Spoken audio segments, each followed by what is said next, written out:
আজকে আমি ঘেমে পুরো চান। কতটা গরম পড়েছে তোমরা তো জানোই খুব ভালো করে, আমার গলা পর্যন্ত বসে গেছে, কারণ কি এত গরম পড়েছে, এত গরম পড়েছে যে গরমে আমি কথা বলতে পারছি না। এসিতে ঢুকছি বেরোচ্ছি, ঢুকছি বেরোচ্ছি, এই করতে করতে গলার অবস্থা খুব বাজে।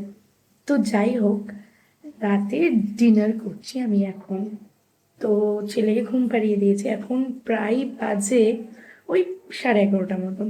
তো এখন আমি ডিনারে কি রান্না করছি সেটাই তোমাদের সাথে শেয়ার করবো।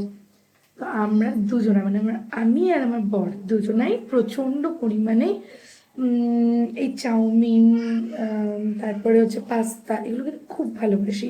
তো সেই পাস্তাই এখন আমি রান্না করছি। তো পাস্তাটা আমি কীভাবে রান্না করি সেটাই তোমাদের সাথে শেয়ার করবো। তো দেখো আমি এখানে কড়াই দিয়ে দিয়েছি সবজিগুলো, যেটার মধ্যে একটু বাটার আর একটু সাদা তেল দিয়ে এখানে আমি ফ্রাই করব।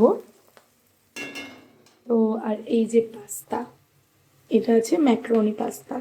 তো এই পাস্তাগুলো আমি সেদ্ধ করে রেখে দিয়েছি, খুব সুন্দর হয়েছে সেদ্ধটা যদিও। এই যে এইটাকে ভাজা করে নিয়ে আমি এখন তুলে নেব, প্রায় হয়েই এসছে, এবার আমি তুলে নেব।